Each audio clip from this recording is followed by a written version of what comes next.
Good morning student. अपना topic चल रहा था इंसोलेशन यानी सूर्य ताप। और सूर्य ताप के बाद जो अपनी क्लास नंबर कौन सी 7 नंबर होगी, सूर्य ताप। सूर्य ताप इंसोलेशन। इंसोलेशन में अपने आगे बढ़े, काफी कुछ कर लिया था अपने एक क्लास के अंदर। अब इसके अंदर जो टॉपिक पढ़ना है, फैक्टर ऑफ अफेक्टिंग इंसोलेशन, यानी सूर्य ताप को प्रभावित करने वाले कारक। सूर्य ताप को प्रभावित करने वाले कारक, यानी कौन कौन से फैक्टर है जो सनलाइट आती है, सूर्य ताप आता है, उसको कौन कौन से फैक्टर क्या करते हैं जो अफेक्टिंग करते हैं।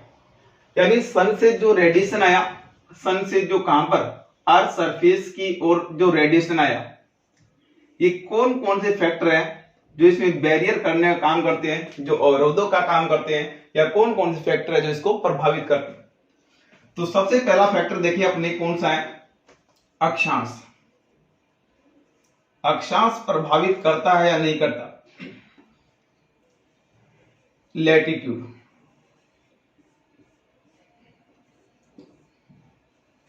अपनी जो अर्थ है, ये अर्थ किस फॉर्म में, टिल्टेड फॉर्म में। क्या है, टिल्टेड। टिल्टेड का मतलब यानी अर्थ अपनी जो एक्सिस पर क्या थोड़ी झुकी हुई, और झुकी कितनी हुई है, लमसम बात करें कितना झुकी हुई है, ये जो एंगल बनता है 23/2, 23.5 डिग्री एंगल पर क्या हुई है, झुकी हुई। तो झुकी हुई है, तो यहां पर जो सन का जो रेडिएशन आता है ऑन द इक्वेटर लाइन पर क्या आता है, वर्टिकल। एंड जैसे जैसे अपने पोलर एरिया की ओर जाते हैं तो क्या होता है, ये सारी जितनी भी रेडिएशन है ये तिरछी हो जाती है या स्लैटिंग होती जाती है। तो अपने क्या करते हैं, अगर अर्थ झुकी हुई है, इसके कारण क्या होगा, सनलाइट जो अपना सूर्य ताप है उस पर भी क्या पड़ता है, इफेक्ट पड़ता है। ऑन द इक्वेटर लाइन पर ज्यादा टेम्परेचर आता है और जो पोलर एरिया पर टेम्परेचर क्या है, कम। तो यहां पर अपने कह सकते हैं कि अगर अपने लो लैटिट्यूड यानी निम्न अक्षांशों से अपने उच्च अक्षांशों यानी हाई लैटिट्यूड के जाते हैं तो टेम्परेचर में क्या आती है, कमी आती है। तो अपने को पता लगा अक्षांश भी क्या करते हैं, प्रभावित करते हैं। तो अपने इसी बात को लिख लेते हैं। और अर्थ is tilted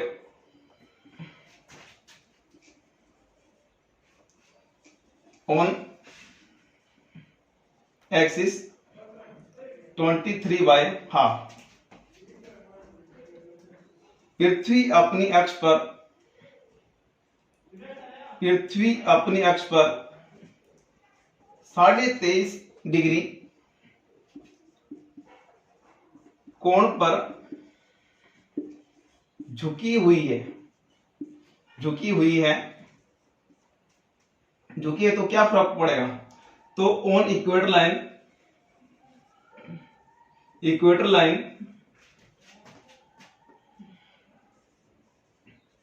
sun shine directly, या आपने कहें इसको vertical, and on pole region sun radiation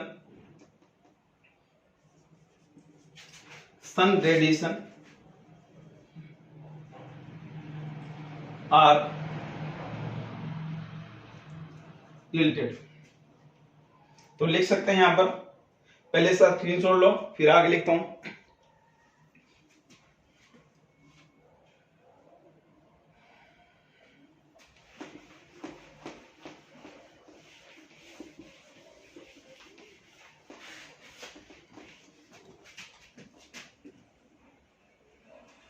इसके कारण सूर्य की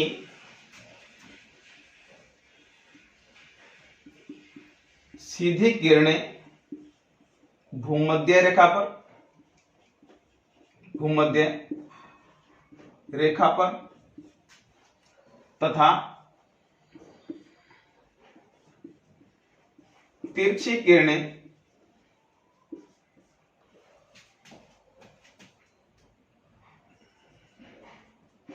ध्रुवों पर पड़ती। अगर तिरछी किरणें पड़ेगी तो टेम्परेचर क्या होगा, कम होगा। अगर वर्टिकल पड़ेगी, सीधी पड़ेगी, तो टेम्परेचर क्या होगा, ज्यादा। तो लिख सकते हैं अपने on equator line temperature is high, भूमध्य रेखा पर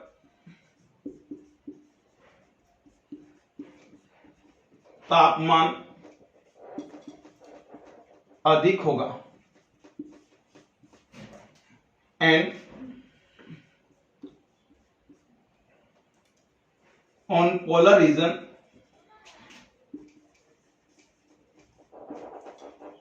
टेम्परेचर इज लो। और ध्रुवों पर तापमान कम होगा। इसलिए अपने कह सकते हैं कि कहां पर भूमध्य रेखा से अपने जैसे ध्रुवों की ओर जाते हैं तापमान में क्या पाई जाती है, कमी, या तापमान क्या होता है, कम होता है। भूमध्य रेखा से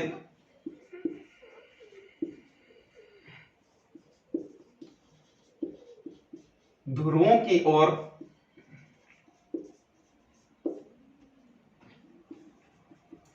जाने पर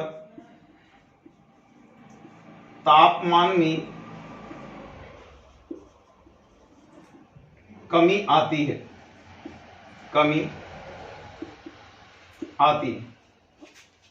तो इक्वेटर लाइन टू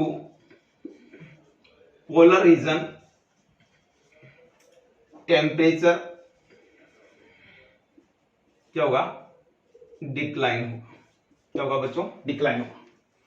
तो अपने को पता लगा भी अक्षांश भी क्या करते हैं, प्रभावित करते हैं। तो इसका स्क्रीनशॉट लीजिए, आगे बढ़ते हैं अपने।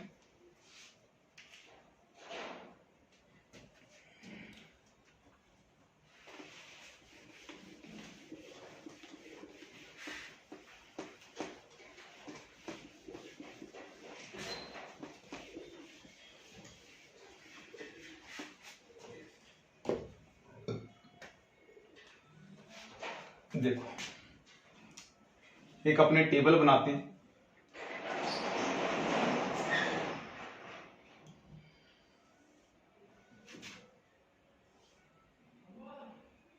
यहां पर अपने 0 डिग्री अक्षांश, 0 डिग्री के बाद 30 डिग्री अक्षांश, 30 के बाद 60 डिग्री अक्षांश, और उसके बाद अपने 90 डिग्री अक्षांश।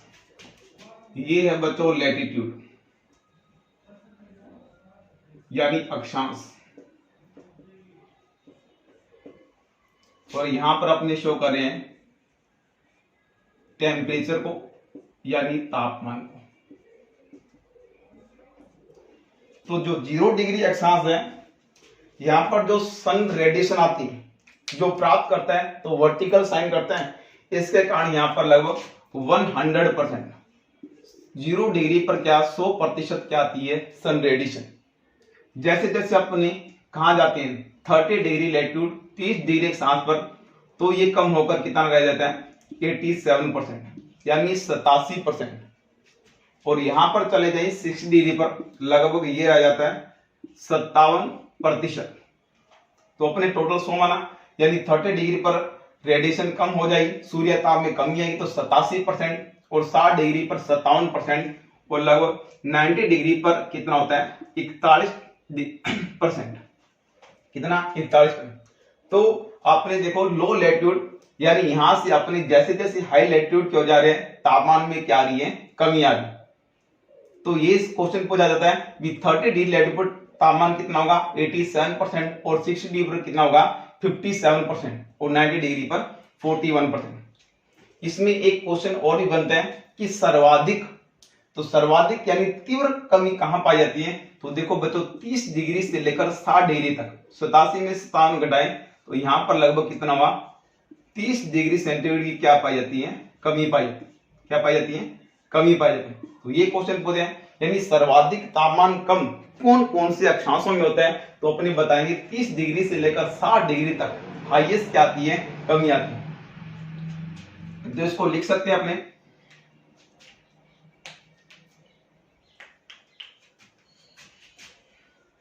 on the 0 degree latitude earth gain 100% insolation and on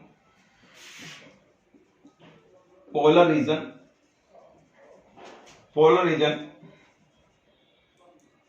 insolation gain कितना? 41% कह दो, या यहां पर 43% भी आता है कि 0 डिग्री अक्षांश पर 100% सूर्य ताप प्राप्त होता है तथा यह ध्रुवों पर कम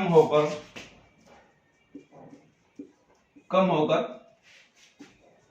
41% या 43% रह जाता है। तो इसमें अगली लाइन ये भी लिख सकते हैं कि सर्वाधिक कमी कहां आएगी? 30 डिग्री से 60 डिग्री अक्षांशों के मध्य कितना? लगभग 30% की कमी पाई जाएगी। Highest decline 30 degree to 60 degree latitude between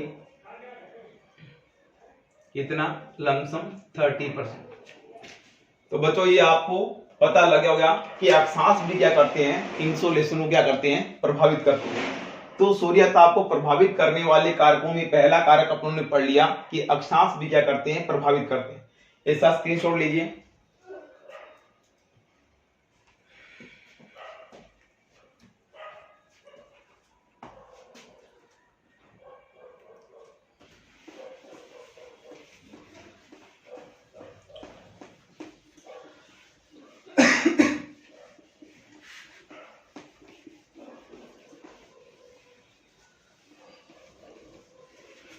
तो दूसरा फैक्टर देखते हैं, क्लैरिटी ऑफ एटमॉस्फेयर, यानी वायुमंडल की पारदर्शिता प्रभावित करती है या नहीं करती।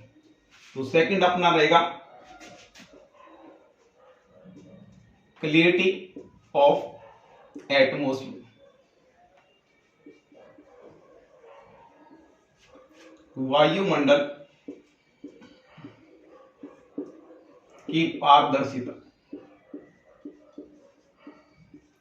वायुमंडल की पारदर्शिता प्रभावित करती है या नहीं करती।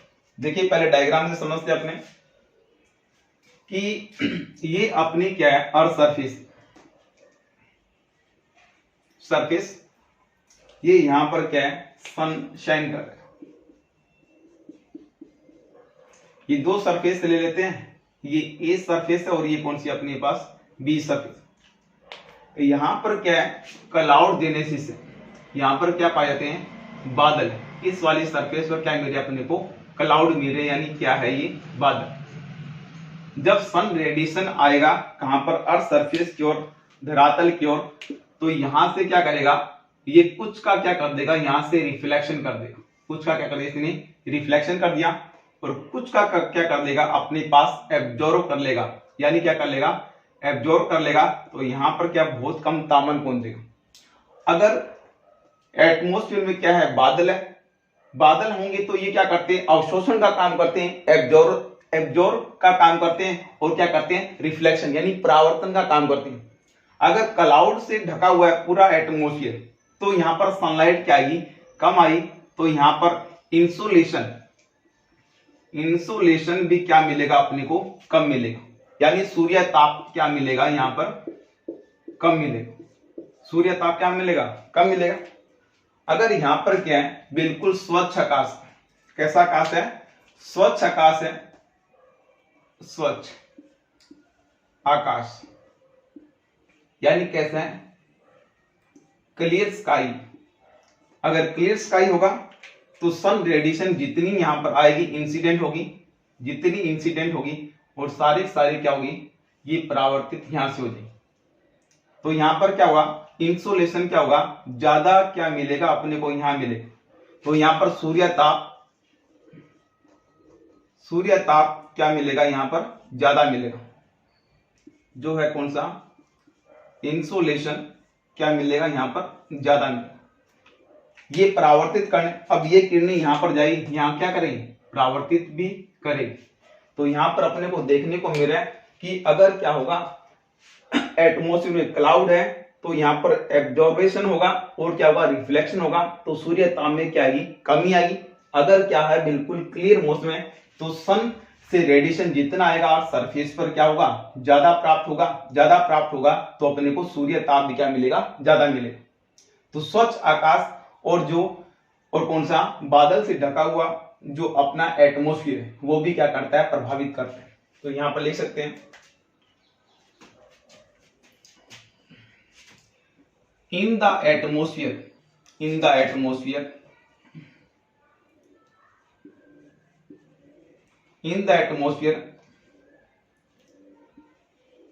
covered by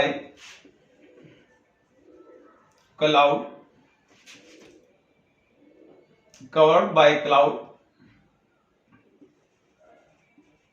absorption and reflection is high,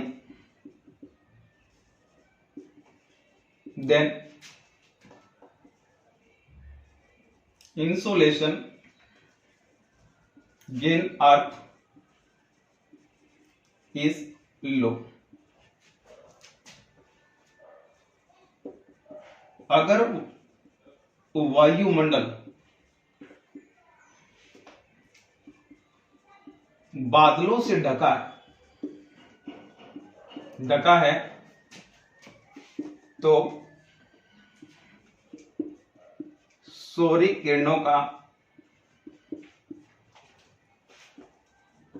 अवशोषण व परावर्तन अधिक होगा तो पृथ्वी या सतह कम सूर्यताप की प्राप्ति होगी, कम सूर्यताप की प्राप्ति होगी। अगर क्लियर है तो इंसोलेशन क्या होगा, ज्यादा प्राप्त होगा। क्लियर एट स्काई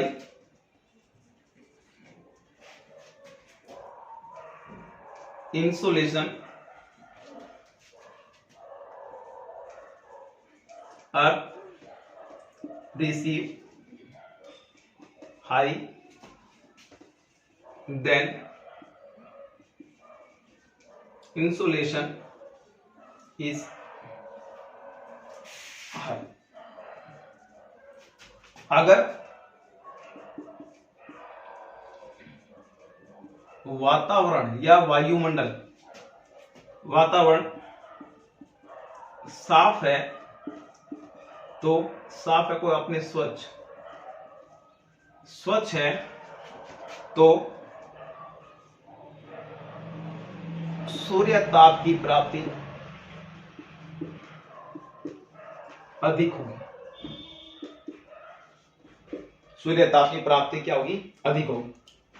तो ये वाले जो रीजन तो अपने देख लें, इन द एटमोस्फियर क्या होगा, कवर्ड होगा, तो क्लाउड से क्या होगा, रिफ्लेक्शन और ऑब्जर्वेशन क्या होगा, ज्यादा होगा, इसीलिए क्या होगा, इंसोलेशन कम प्राप्त होगा।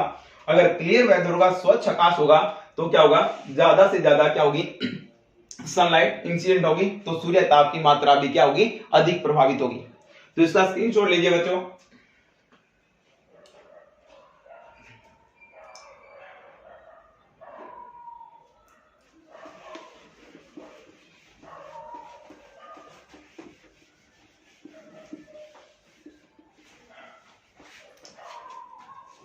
देखो, अगर ये जो सरफेस है, अगर ये सरफेस क्या है, मरुस्थलीय, क्या है, मरुस्थलीय सरफेस, यानी डेजर्ट रीजन, डेजर्ट रीजन। अगर डेजर्ट रीजन होगा तो यहां पर अपने दैनिक तापांतर की बात नहीं, कौन सा, जो दैनिक तापांतर होता है, यानी जो डेली जो वेरिएशन पाए जाते हैं, तो दैनिक तापांतर क्या होगा, आए दिन इंसिडेंट ज्यादा, सूर्य ताप दिन के अंदर क्या होगा, बहुत ज्यादा सूर्य ताप ग्रहण किया है अर्थ सरफेस ने, तो तापमान क्या हो जाएगा, हाई हो जाएगा। जब रात की कंडीशन आ गई तो ये सारी सारी रेडिएशन क्या होगी, वापिस चली जाएगी, क्योंकि रोकने वाला कोई नहीं, यहाँ पर क्लाउड होंगे, वो क्या करेंगे, रोकने का काम करेंगे। तो यहाँ पर दैनिक तापांतर क्या पाया जाएगा, अधिक। अब दैनिक तापांतर क्या होता है, यानी डे का क्या, डे का अपनी बात करें मैक्सिमम, मैक्सिमम यानी अधिकतम, और कौन सा, मिनिमम, मिनिमम जो तापमान होगा वही क्या कहलाता है, तापांतर। तो मरुस्थलीय क्षेत्रों में दैनिक तापांतर क्या मिलेगा, दैनिक तापांतर, तापांतर यानी जो डेली टेम्परेचर जो वेरिएशन, दैनिक तापांतर क्या मिलेगा अपने को, अधिक मिलेगा, अधिक मिलेगा, क्या मिलेगा, अधिक मिलेगा।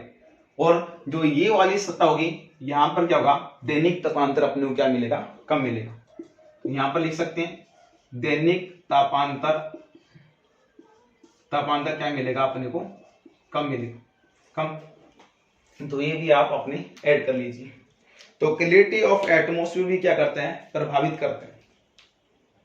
तो इसका स्क्रीनशॉट लें, फिर अपने थर्ड फैक्टर पर चलते हैं।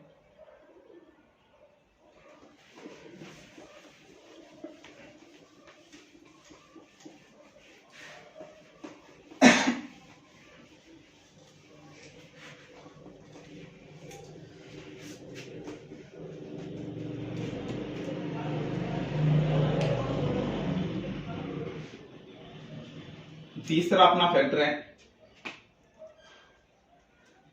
पृथ्वी की सतह। पृथ्वी की सतह प्रभावित करती है नहीं, surface of the earth, surface of the अर्थ ये इफेक्ट करती है नहीं करती। देखेंगे अपने कैसे इफेक्ट करती है। तो यहां पर छोटा सा पहले डायग्राम बना देते हैं।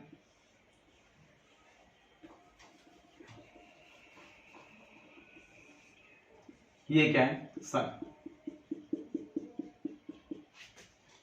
ये अपनी क्या है, सरफेस ले लेते हैं।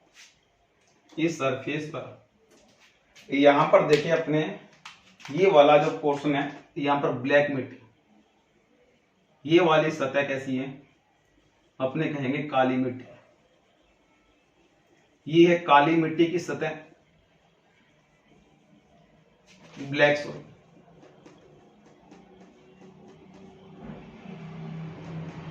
काली मिट्टी की सतह, ये वाला यहां पर पाया जाता है लगभग देख लेते हैं। ये प्लांटेशन यानी जो वनस्पति से ढका हुआ क्या है, क्षेत्र, ये वाला वनस्पति से। यहां पर मान लेते हैं ये वाली बॉडी क्या है, यहां पर वाटर पाइप, ये वाला हिस्सा किसका है, जल का हिस्सा है, ओशनिक सरफेस यानी वाटर बॉडी। और यहां पर अपने कह लेते हैं ये माउंटेन है, और माउंटेन किससे कवर्ड है, अपने कहेंगे स्नो से कवर्ड माउंटेन। तो आइस कैप माउंटेन,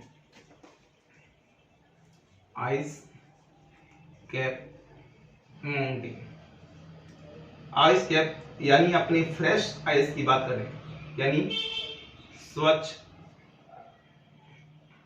बर्फ से ढके, स्वच्छ बर्फ से ढके अपने पर्वत। तो अपने इन चार सरफेस की बात करते हैं कि पृथ्वी की सतह को इंसुलेशन प्रभावित करता है या नहीं करता। देखो सन से जो रेडिएशन आएगा वो 100% आएगा। तो 100% आएगा। जब ये ब्लैक सोइल पर पड़ेगा तो क्या इफेक्ट होगा, जब ये जो प्लांट्स है, ये पौधे हैं, पौधों की सतह या अपनी बात करें वनस्पति से ढका हुआ क्षेत्र है, यानी वृक्षावरण है, यानी प्लांटेशन है यहाँ पर। उसके बाद जो जल से ढका हुआ यानी फॉरेस्ट रीजन है, जल से ढका हुआ कौन सा, आइस कैप माउंटेन। कितना है, आइस कैप माउंटेन। तो यहां पर जितना भी क्या होगा सोलर रेडिएशन आएगा जो काली मिट्टी पर आएगा, जैसे काली मिट्टी पर आएगा यहां पर, तो यहां से जब ये कितना आ रहा है 100% आ रहा है। 100% क्या, ये इंसोलेशन यानी जो सूर्य ताप आ रहा है कितना 100% आ रहा है। अब ये ब्लैक मिट्टी क्या कर रही है, इसकी अवशोषण पावर यानी एब्जॉर्प्शन क्या होगा, ज्यादा होगा तो क्या रिफ्लेक्शन क्या करेगी, कम करेगी। तो ये ओनली फॉर जो रिफ्लेक्शन करेगी लमसम 38 से लेकर 40% तक क्या करेगी, ये परावर्तन करेगी। जो परावर्तन होगा यानी जो रिफ्लेक्शन होगा वो कितना होगा, ओनली फॉर 38 से लेकर 40%। तो इसने सारा क्या कर लिया, एब्जॉर्ब कर लिया। अगर काली सतह है वहां पर क्या होगा, सर्वाधिक सूर्य की किरणें क्या होगी, एब्जॉर्प्शन होगा, सर्वाधिक अवशोषण होगा। अवशोषण ज्यादा होगा तो परावर्तन क्या होगा, कम होगा। अगर अपनी प्लांटेशन वाली सतह यानी फॉरेस्ट रीजन है तो यहां पर जितनी भी सन रेडिएशन आई तो कितनी आ रही है, वही आ रही है 100% आ रही है। तो 100% आई, जब ये रिफ्लेक्शन होगी तो लगभग 45 से लेकर 60% क्या होगी, परावर्तन होगी। परावर्तन कितना होगा, 45 से लेकर 60%। और ये 100% क्या आया था, सूर्य ताप यानी जो इंसुलेशन आया था। तो 100% आया तो रिफ्लेक्शन कितना हुआ, ओनली फॉर 60%, 40 से लेकर 60%।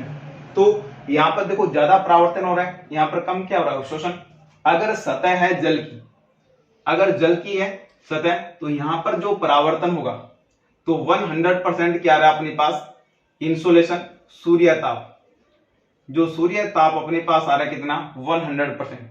जब जल की सतह से टकराए तो लगभग कितना, 60%, 60% क्या होगा, यहां पर परावर्तन होगा। 60% क्या होगा, परावर्तन होगा। तो अगर आइस कैप माउंटेन यानी स्नो से ढके हुए यानी बर्फ से आच्छादित जो क्या है पर्वत, अगर यहां पर सन रेडिएशन इंसिडेंट होती यहां पर होगी तो यहां पर जितना परावर्तन, देखो 100% आई, 100% क्या आई, इंसोलेशन आया। 100% में जो परावर्तन हुआ लगभग कितना, 92% से लेकर 95% क्या हुआ, ये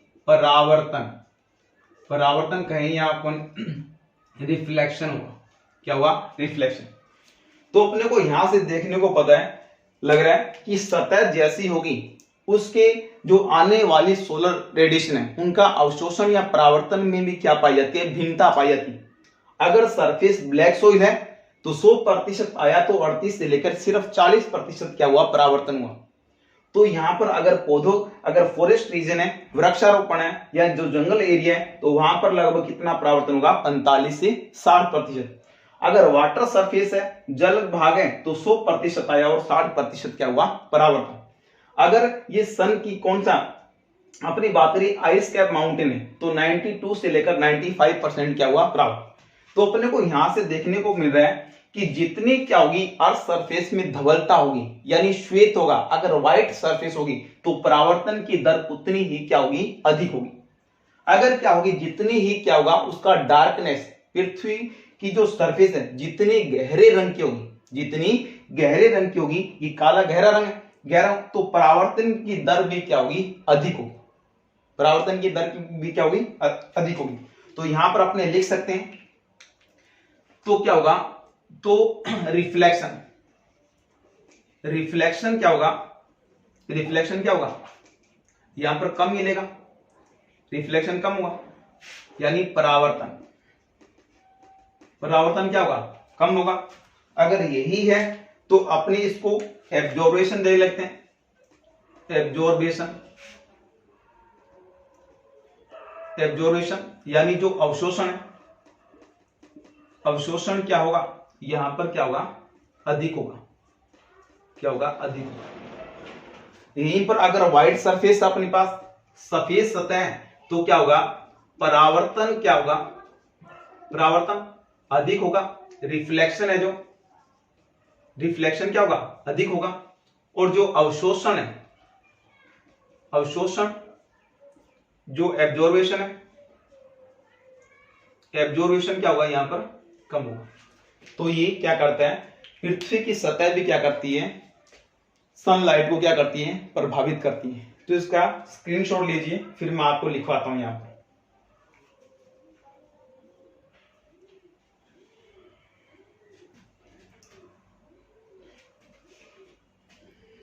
तो यहां पर इसी बात को लिख लेते हैं यहां पर।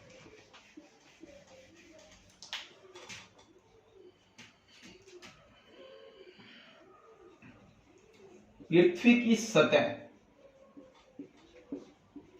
में जितनी धवलता होगी, जितनी धवलता यानी श्वेत, या अपनी बात करें कौन सा, सफेद, अगर पृथ्वी के सतह में जितनी क्या होगी, धवलता या श्वेत या सफेद होगी, तो परावर्तन की दर, परावर्तन की दर, दर क्या होगी, अधिक होगी।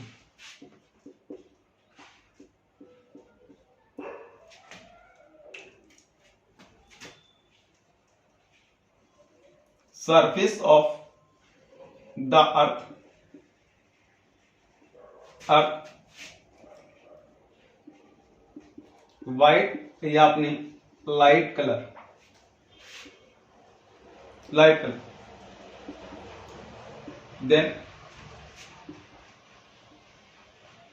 Reflection of sunlight, sunlight is high, तो रिफ्लेक्शन क्या होगा, हाई होगा, तो रिफ्लेक्शन जो रेट होगा वो क्या होगा, हाई होगा, ये वाली बात ध्यान रखें। तो यह दूसरी बात, पृथ्वी का की सतह का रंग, सतह का रंग जितना गहरा होगा, जितना गहरा होगा, तो परावर्तन की दर, परावर्तन की दर उतनी ही कम होगी।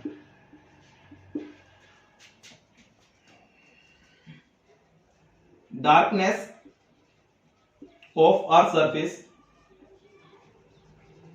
अर्थ सरफेस, सनलाइट, सनलाइट या insolation, insolation, darkness of earth surface, sunlight या इंसोलेशन रेट इज लो, तो ये भी क्या होगा, लो। तो ये क्या भी करती है, यानी पृथ्वी की सतह भी क्या करती है, प्रभावित करते किसको, इंसुलेशन को। तो यहां पर एक बात और लिख लेते हैं, इसका स्क्रीनशॉट लीजिए, फिर आगे बढ़ते हैं।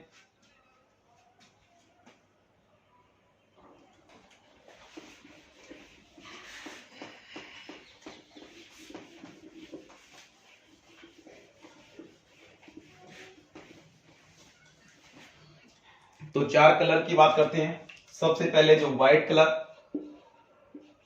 व्हाइट यानी सफेद, सफेद के बाद देखें अपने कौन सा,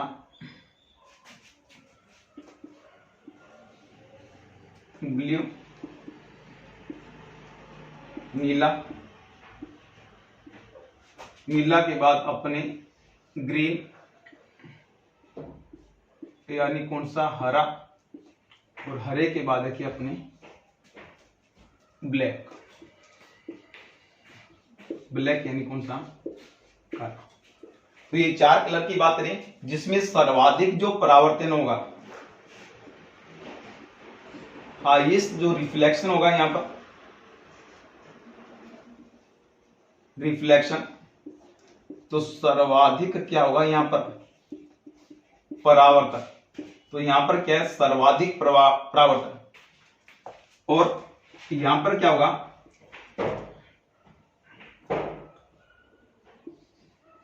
लोएस्ट रिफ्लेक्शन, न्यूनतम परावर्तन। देखो सर्वाधिक परावर्तन हो रहा है तो यहां पर लोएस्ट क्या होगा एब्जॉर्बेशन, लोएस्ट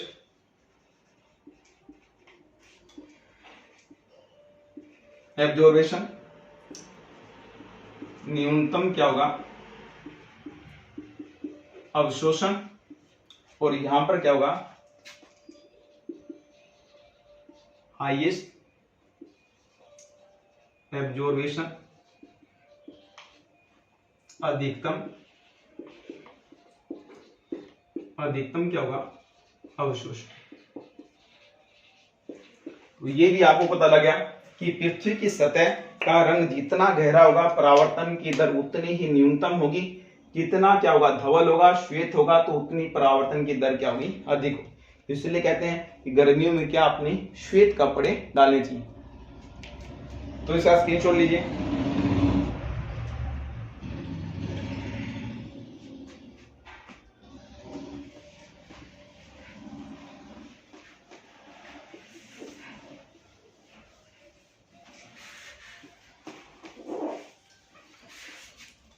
आज इसको कंप्लीट करना है इस चैप्टर को, तो जल्दी देखिए अपना जो नेक्स्ट है टॉपिक 4 नंबर हुआ ना, 4 नंबर। तो यहाँ पर ढाल का स्वभाव ये भी देख लेते हैं। ढाल का स्वभाव, बिहेव ऑफ स्लोप, बिहेव और स्लोप भी इंसुलेशन को इफेक्ट करता है या नहीं करता।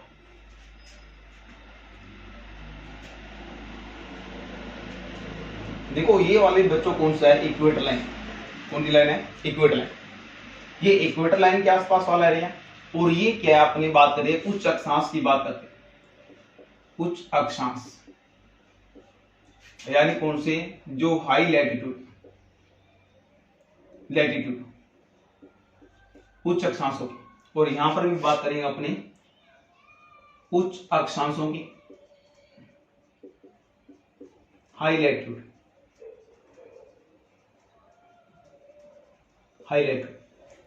जो उच्च अक्षांश से क्या है माउंटेन, ये क्या है उच्च अक्षांश से क्या है अपने को पर्वत दिखाई दे रहे।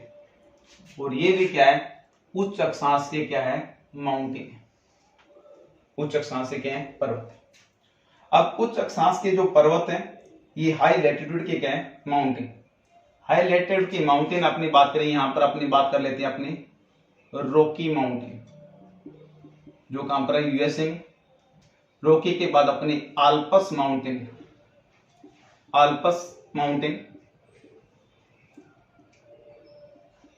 आल्पस जैसे प्लेशियन पर्वत, यानी इन पर्वतों की बात है। अब यहां पर क्या होगा सन इंसिडेंट होगा, ये वाला क्या है यहां पर सन। तो इनकी डायरेक्शन कैसे करते हैं अपने, अब इसको अपनी इस प्रकार से डिवाइडेशन कर दिया। ये कौन सी डायरेक्शन है अपने ईस्ट, और ये कौन सी होगी साउथ, और ये वेस्ट, और ये क्या होगी नॉर्थ। इसी को भी इस प्रकार से डिवाइडेशन कर लेते हैं। ये होगी नॉर्थ, ये साउथ, और ये कौन सी होगी ईस्ट, और ये कौन सी होगी वेस्ट डायरेक्शन। अगर सनलाइट आएगी, सनलाइट कहां आएगी, अगर उत्तरी गोलार्ध यानी जो अपना नदन हेमोस्फीयर की क्या हाई लैट्यूड के जो माउंटेन और अपने जो सदर्न हेमोस्फीयर दक्षिणी गोलार्ध के उच्च अक्षांशों में जो पर्वत, तो वहां पर देखेंगे यहाँ पर मानव बस्तियां कहां बसाई जाएगी। तो देखो सन रेडिएशन कहां इंसिडेंट होगी, यहाँ इंसिडेंट होगी। तो कौन सी स्थित है, दक्षिणी पूर्वी भाग।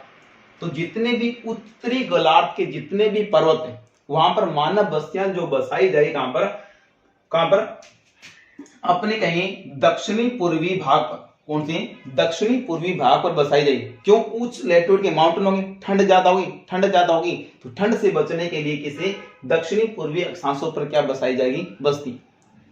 ऐसी जो उच्च अक्षांश है कहां पर, दक्षिणी गोलार्ध में। और दक्षिणी गोलार्ध में यहाँ पर जो क्या होगा, यहाँ पर सनलाइट क्या होगी, ज्यादा गिरेगी इस वाले भाग पर ज्यादा में। तो दक्षिणी गोलार्ध में उच्च अक्षांशों पर जितने भी पर्वत है वहां पर जो मानव बस्तियां बसाई जाएगी, जो ह्यूमन सेटलमेंट क्या होगा, एस्टैब्लिश होगा, तो उत्तरी पूर्वी भाग पर।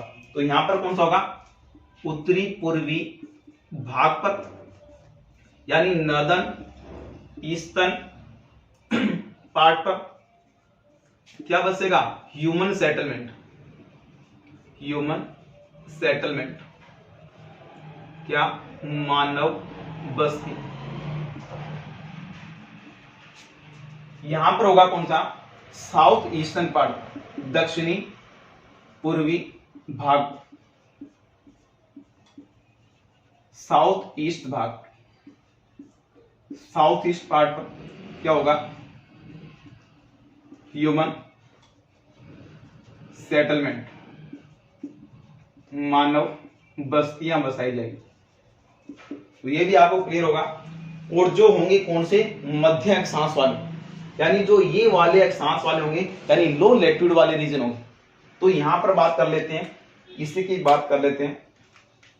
यहां पर कौन से होंगे माउंटेन, अपने कह सकते हैं एंडीज माउंटेन कहां पर है, साउथ अमेरिका में। उसी प्रकार कौन सा, एंडीज माउंटेन देख लीजिए। अब देखो ये जो मिड लैट्यूड वाला रीजन है, मिड लैट्यूड कौन सा, 30 डिग्री से लेकर कितना, 30 डिग्री, यानी जो अक्षांश है जो 30 डिग्री से लेकर 30 डिग्री नदन से लेकर अपने सदन की बात करें, इन अक्षांशों पर जितने भी क्या होंगे, पर्वत होंगे। तो यहां पर सनलाइट क्या होगी, बिल्कुल सीधी आएगी। देखो यहां पर सनलाइट बिल्कुल क्या जा रही है, सीधी जा रही। अगर यहां पर सीधी जाएगी, अब देखिए यहां पर क्या आ जाएंगी, सीधी जाएंगी, तो टेम्परेचर क्या होगा, ज्यादा होगा। तो इस वाले पोर्शन पर टेम्परेचर क्या होगा, ज्यादा। इस वाले स्लोप पर टेम्परेचर ज्यादा होगा और इस वाले पार्ट पर टेम्परेचर क्या होगा, लो होगा। तो जितने भी क्या होंगे 30 से लेकर 30 डिग्री सांसों के मध्य जितनी भी बस्तियां बसाई जाएगी पर्वतों में, वो कौन से ढालों पर बसी होगी, अपने कहेंगे कौन से ढालों पर, पूर्वी ढालों पर ना बसकर कहां पर, पश्चिमी ढालों पर। तो यहां पर जो बस्तियां बसेगी कहां पर बसेगी, पश्चिमी ढालों पर, पश्चिम ढालों पर, पश्चिमी जो वेस्टर्न स्लोप है, वेस्टर्न स्लोप पर। जैसे कहां पर, इसमें एग्जांपल लिख देते हैं अपने, इस्तांबुल, जैसे इस्तांबुल है, बगदाद है, बगदाद है, जैसे इस्तांबुल है। यहां पर जो बस्तियां बसाई जाएगी, पाकिस्तान है, जैसे क्या है, पाकिस्तान है। तो यहां पर जितनी भी बस्तियां बसाई जाएगी, कौन से हिस्से पर बसाई जाएगी, अपने कहेंगे वेस्टर्न स्लोप पर, पश्चिमी ढालों पर। तो ये भी आपको क्लियर हो गया कि बिहेव ऑफ स्लोप भी क्या करता है, इफेक्ट करते हैं। बिहेव ऑफ स्लोप भी क्या करता है, ये क्वेश्चन पूछे जाते हैं कि उच्च अक्षांशों पर उत्तरी गोलार्ध में मानव बस्तियां किस हिस्से पर बसाई जाएगी। तो आपको क्लियर हो गया कि दक्षिणी पूर्वी भाग पर बसेगी मानव बस्तियां। जो दक्षिणी गोलार्ध होंगी वहां पर बस्तियां कहां बसाई जाएगी, तो अपने कहेंगे उत्तरी पूर्वी भाग पर। तो ढाल का सा बिहेव और स्लोप भी क्या करता है, इफेक्ट करते हैं। जो ये एक सांस हो गए 30 से लेकर 30 के मध्य, यहाँ पर वेस्टर्न स्लोप पर, पूर्वी स्लोप पर क्या होगा, सन रेडिएशन ज्यादा आएगा, तो यहाँ पर क्या होगा, ताप। तो ये भी क्या करता है, इफेक्ट करता है। इसका स्क्रीनशॉट लीजिए, फिर अपने बात करते हैं आगे।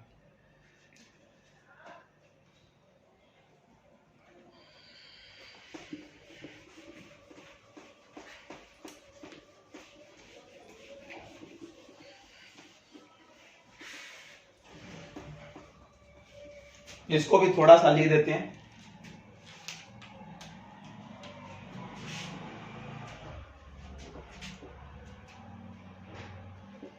इन northern hemisphere, in northern hemisphere, high latitude, in northern hemisphere high latitude, human settlement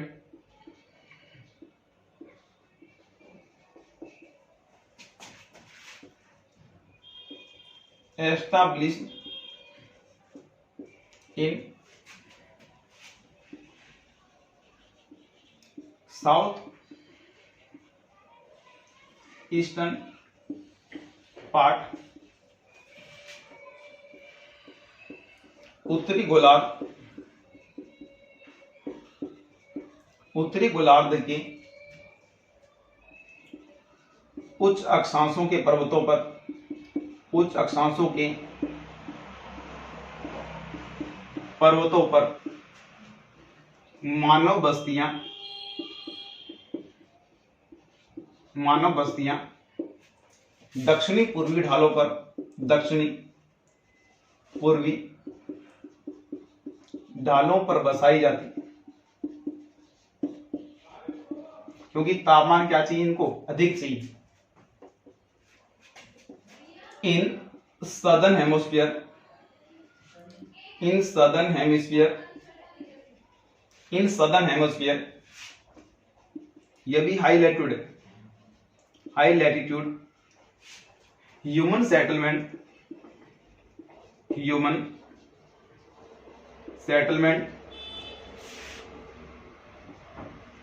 established in कौन से ढालों पर, नॉर्दर्न ईस्टर्न स्लोप।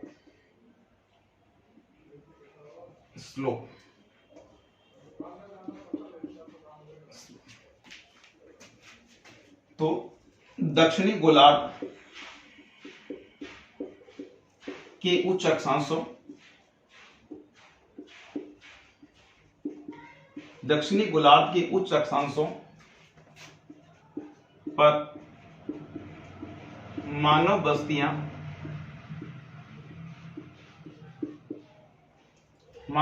कौन से ढालों पर,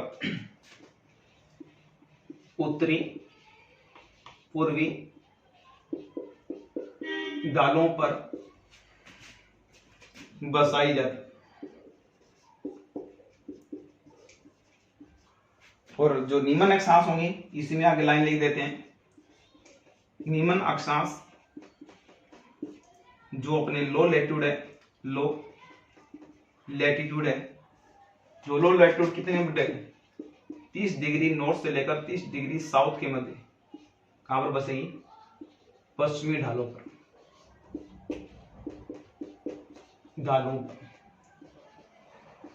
वेस्टर्न स्लोप कहां पर बसेगी, और वेस्टर्न स्लोप पर। तो ये आपका ढाल का स्वभाव भी क्या करते हैं, इफेक्ट करते हैं। तो नेक्स्ट देखिए बच्चों आगे,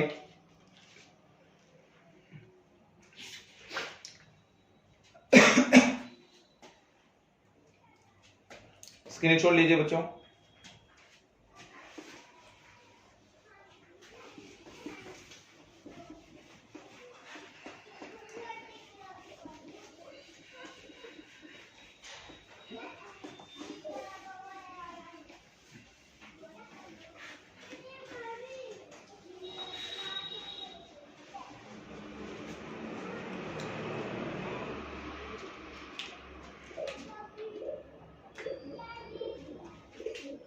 अपनी जो 5 नंबर आएगा कौन सा आएगा, सन स्पॉट ले लेते, कितना, सन स्पॉट,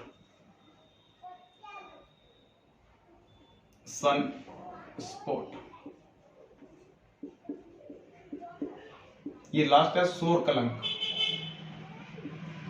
सौर कलंक प्रभावित करता है या नहीं करता। देखिए मैंने आपको बताया था, आपको क्या बताया था, ये सन की क्या था, केंद्र था, केंद्र के बाहर क्या था, ये फोटोस्फीयर था, फोटोस्फीयर के बाद क्रोमोस्फीयर था, और क्रोमोस्फीयर के बाद ये क्या थी, कोरोना थी। क्या थी बच्चों, कोरोना। तो ये जो आपको दिखाई दे रही है केंद्र, केंद्र के बाद ये कौन सा जो हिस्सा है, फोटोस्फीयर वाला हिस्सा। इस फोटोस्फीयर में क्या, सनस्पॉट यानी जो सौर धब्बे पाए जाते हैं, ये वाले धब्बे, ये वाले धब्बे, धब्बों का कहीं अपने क्या होते हैं, एक ऐसे क्षेत्र होते हैं जहां पर अगर धब्बों की यानी होल कह देते हैं, अगर क्या होगा, होल होगा तो सन रेडिएशन इसमें से क्या निकलेगा, ज्यादा निकलेगा, ज्यादा निकलेगा, ज्यादा नहीं। तो अगर सौर धब्बों यानी सन स्पॉट सौर कलंकों की मात्रा क्या होगी, अगर अधिक होगी, अधिक होगा कहां पर, फोटोस्फीयर, तो सन रेडिएशन अर्थ जो रिसीव करेगी वो ज्यादा करेगी। अगर जिसमें सन स्पॉट यानी जो सौर कलंकों की संख्या क्या होगी, कम होगी, तो इंसोलेशन क्या होगा, कम रिसीव होगा। क्या होगा, कम रिसीव होगा। जैसे पहले सन स्पॉट को समझते हैं, सन स्पॉट क्या चीज है, यानी सन स्पॉट का जो गहरा नीला भाग होगा, ये क्या है, सन स्पॉट, सौर कलंक, सौर कलंक, सौर कलंक का जो ये क्या होगा, गहरा नीला भाग, डार्क ब्लू पार्ट, इस वाले भाग को बोलते हैं अपनी अम्ब्रा। ठीक है, अम्ब्रा, अम्ब्रा। इस अम्ब्रा के चारों ओर क्या होगा, एक तीव्र प्रकाशमान हिस्सा होगा, ये वाला हिस्सा। यहां पर लिख सकते हैं तीव्र प्रकाशमान पीले रंग का हिस्सा, यानी हाई लाइटनिंग,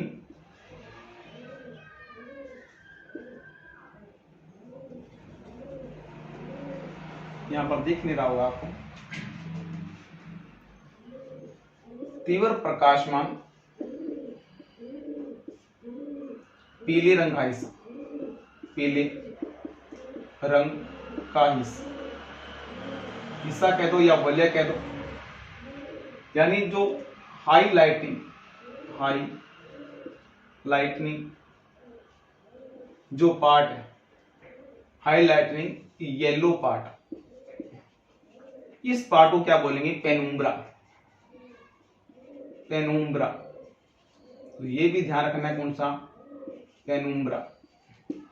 तो अम्ब्रा क्या है, अम्ब्रा क्या है, जो सौर कलंक है, इस सौर कलंक का कौन सा गहरा नीला भाग जो बीच में होगा, तो इसको बोलेंगे अम्ब्रा, और तीव्र प्रकाशमान हिस्सा होगा उसको क्या बोलेंगे, अपनी पेनुम्ब्रा।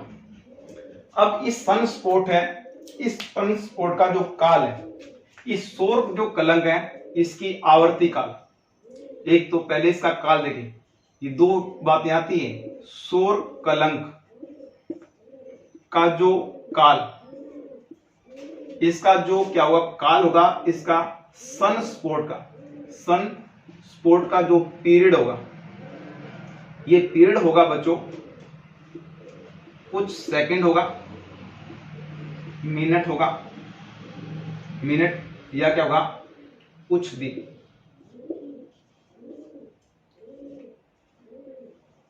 सम सेकंड या मिनट या क्या होगा, डे होगा।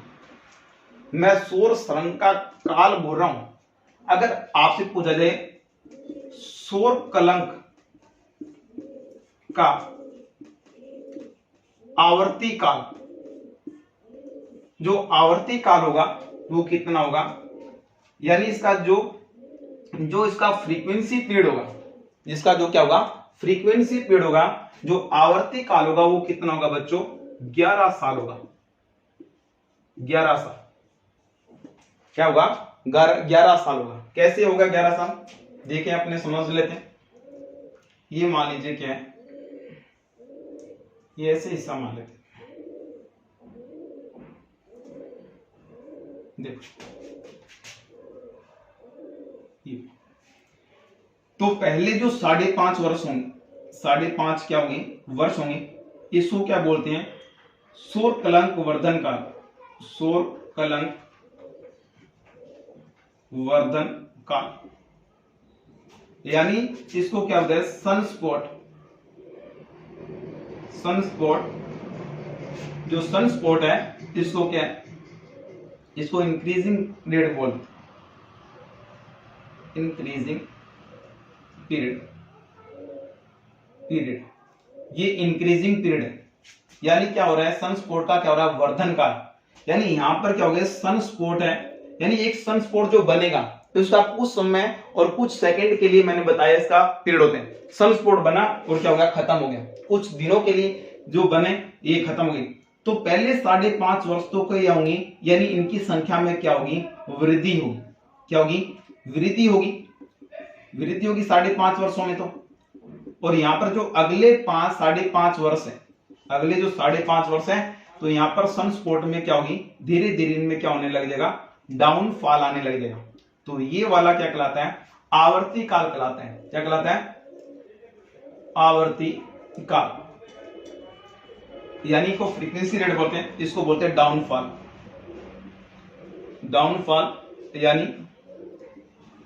जीर्ण काल, यानी ये क्या हो रहा है, यहां पर इनमें संख्या में कमी आएगी और यहां पर क्या होगी, वृद्धि होगी, तो 11 साल में क्या होते हैं, यानी 5.5 वर्ष तक प्लस में 5.5 वर्ष तक ये तो पीरियड पाया था इंक्रीजिंग, इंक्रीजिंग यानी वर्धन का, यहां पर इंक्रीज होगा, यहां पर क्या होगा, डिक्लाइन होगा, क्या होगा, इसको जीर्ण काल, जीर्ण काल, यहां पर क्या होगा, रेट में कमी आएगी यहां पर, तो सौर कलंक का अगर अपने को आवर्ती काल पूछा जाए तो कितना साल है, 11 साल। अब सनस्पॉट जितने भी फोटोस्फीयर पर ज्यादा होंगे, जितने भी क्या होगी, सनस्पॉट ज्यादा होंगे, ये जो धब्बे होंगे, तो इनका जो टेम्परेचर होता है, इनका जो टेम्परेचर होता है, यानी इस सरफेस से 1500 डिग्री सेंटीग्रेड क्या मिलता है, कम मिलते हैं, यानी इसकी सरफेस पर जितना मैंने आपको बताया था उस दिन कितना टेम्परेचर होगा, ये टेम्परेचर बताया था मैंने आपको 58-70 डिग्री सेंटीग्रेड या 6000 डिग्री, जो ये सनस्पॉट होंगे, इस सनस्पॉट का 1500 डिग्री क्या मिलेगा, कम तापमान मिलेगा, क्या मिलेगा, कम, यानी इसकी सतह से 1500 डिग्री तापमान क्या मिलेगा, कम मिलेगा, किसका, सनस्पॉट का। ये होलनुमा संरचना है, अगर होलनुमा संरचना होगी तो यहाँ पर क्या होगा, ये फोटोस्फीयर जितनी भी क्या होगी, ज्यादा से ज्यादा होगी, रेडिएशन कहां पहुंचेगी, अपने सरफेस पर पहुंचेगी, यानी स्थल पर पहुंचेगी, यानी अपना जो धरातल है ज्यादा पहुंचेगी, तो इंसोलेशन क्या होगा, ज्यादा प्राप्त होगा, तो सूर्य ताप में क्या होगी, अधिकता होगी, अगर जिसमें क्या होगी, सनस्पॉट की मात्रा क्या होगी, कम होगी, और कम होगी तो इंसोलेशन क्या होगा, प्राप्त होगा। तो यहां पर मैं बताऊं, अब वो सनस्पॉट क्या है, सनस्पॉट पहले तो अपने को लिखते हैं, देखो सनस्पॉट क्या है, तो पहली तो बात ये होगी, सनस्पॉट है क्या, ये क्या है, क्या कहेंगे, यानी सूर्य पर जो सूर्य की सतह, यानी जो फोटोस्फीयर के भाग पर क्या 1500 डिग्री कम तापमान वाले क्षेत्र, अगर सौर कलंकों की मात्रा अधिक होगी तो सूर्य ताप की मात्रा अधिक प्राप्ति होगी, अगर क्या होगी, अगर सनस्पॉट कम होंगे तो क्या होगी, कम तापमान की प्राप्ति होगी। सनस्पॉट को डिफाइन कर दिया, इसका गहरा नीला भाग इसको क्या बोलते हैं, अम्ब्रा बोलते हैं, और तीव्र प्रकाशमान जो येलो कलर की जो लेयर होगी उसको क्या बोलेंगे, पेनुम्ब्रा बोलेंगे। तो ये वाला सौर कलंक का जो काल होता है कुछ सेकंड कुछ मिनट का, अगर आवर्ती काल पूछ ले तो कितना, 11 साल, 11 साल में 5.5 साल तो इंक्रीजिंग होता है और 5.5 क्या होता है, डिक्लाइन होता है। तो इसका बच्चों स्क्रीनशॉट लीजिए।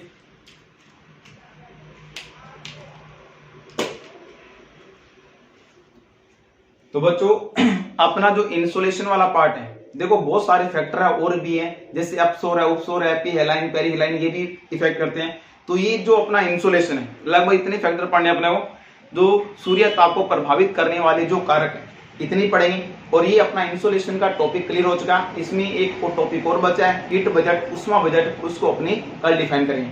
तो बच्चों इस चैनल को ज्यादा से ज्यादा सब्सक्राइब कीजिए, जितने भी कॉलेज के स्टूडेंट हैं, यूजीसी नेट कर रहे हैं और फर्स्ट ग्रेड की तैयारी कर रहे हैं, उनके सबके लिए क्या बेनिफिट, सारे सारे यहाँ पर नोट्स बना रहा हूँ, एक एक चीज को क्या कर रहा हूँ, डिफाइन कर रहा हूँ।